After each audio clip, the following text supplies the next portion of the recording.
Thyrotoxicosis. Thyrotoxicosis is defined as a state of excess thyroid hormone. Thyrotoxicosis is different from hyperthyroidism. Hyperthyroidism is defined as a state of excess thyroid function. Thyrotoxicosis can be seen with or without hyperthyroidism. Primary hyperthyroidism conditions where a thyrotoxicosis is seen or Graves' disease, toxic multinodular goiter, toxic adenoma, functioning thyroid carcinoma metastasis, activating mutations of TSH receptor, McCune-Albert syndrome, struma overi, and in case of excess iodine intake. Thyrotoxicosis without hyperthyroidism is seen in cases of subacute thyroiditis, silent thyroiditis, thyroid destruction caused due to amiodarone radiation and infarction of adenoma. Ingestion of excess thyroid hormone also results in thyrotoxicosis. Secondary hyperthyroidism conditions where thyrotoxicosis is seen are thyroid secreting pituitary adenoma, thyroid hormone resistance syndrome, chorionic gonadotropin secreting tumors, and gestational thyrotoxicosis. Graves' disease. Graves' disease accounts for 60 to 80% of thyrotoxicosis. Pathogenesis of Graves' disease include both environmental and genetic factors. Major environmental factor is stress, while smoking accounts for minor environmental factor. Graves' disease is seen when there is sudden increase in intake of iodine.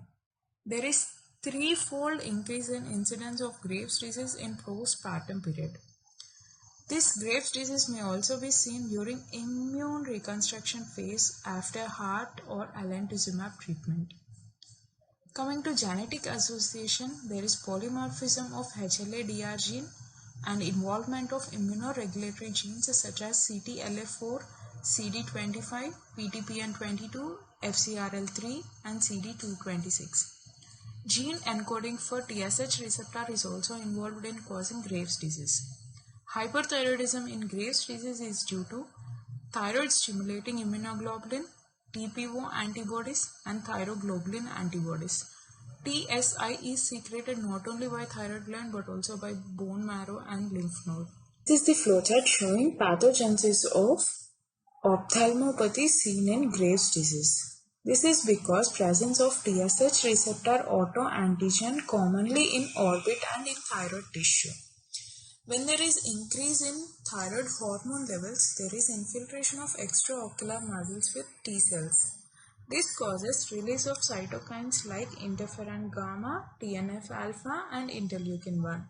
These cytokines causes activation of fibroblast. Fibroblast activation will result in increase in synthesis of glycosaminoglycans. These glycosaminoglycans have the property of trapping of water into extraocular muscle cells, which results in muscle swelling. This muscle swelling leads to increase in intraocular pressure, which presents as proptosis, diplopia, and optic neuropathy. As the disease progresses, this muscle swelling will turn into irreversible fibrosis. Coming to clinical features, signs and symptoms are same for any cause of thyrotoxicosis. Symptoms include weight loss, heat intolerance, palpitations, dyspnea, irritability, emotional lability, fatigue, sweating, and tremors. Less commonly we see the symptoms of osteoporosis, diarrhea, steatorrhea, muscle weakness, ankle swelling, alopecia.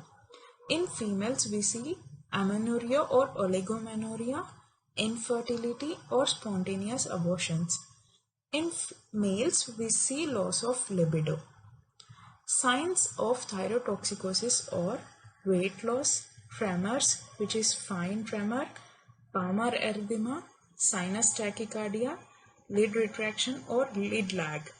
This lid retraction and lid lag are due to sympathetic overactivity, which is treated by beta blockers such as propranolol.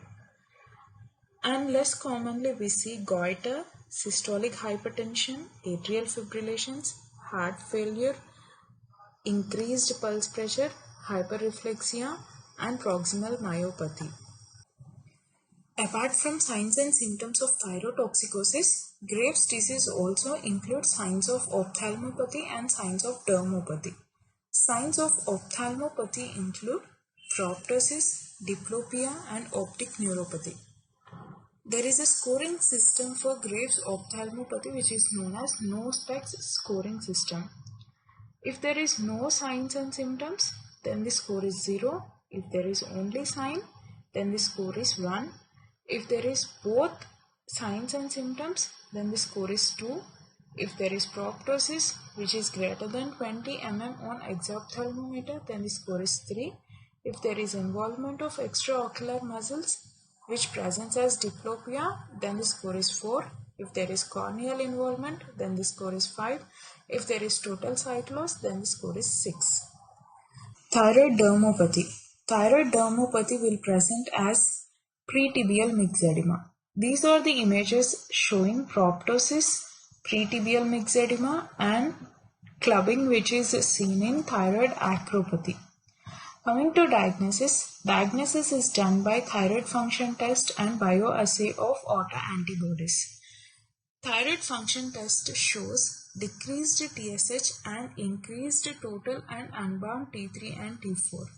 Bioassay of autoantibodies shows raised TPO and TR antibodies. Differential diagnosis of Graves' disease include destructive thyroiditis, ectopic thyroid tissue, and factitious thyroid toxicosis. These three conditions are differentiated from Graves' disease by radionucleotide scan. TSH secreting pituitary tumor is differentiated from Graves' disease by CT or MRI. Treatment of Graves' disease is done by antithyroid drugs, radioactive iodine, and thyroidectomy. Antithyroid drugs. Most commonly used antithyroid drugs belongs to thionomides. Thionomides inhibit TPO enzyme which is used in synthesis of T3 and T4 hormone. Thionomides also decreases thyroid antibody levels which is raised in Graves' disease. Drugs coming under thionomides are propylthiouracil, carbimazole, and its metabolite methimazole. Dose of propylthiouracil is 100 to 200 mg which is given every 8th hourly. Dose of carbimazole or methimazole is 10 to 20 mg which is given every 12th hourly. Side effects of antithyroid drugs. Minor side effects are rash, urticaria, fever, and arthralgia. These minor side effects will resolve spontaneously.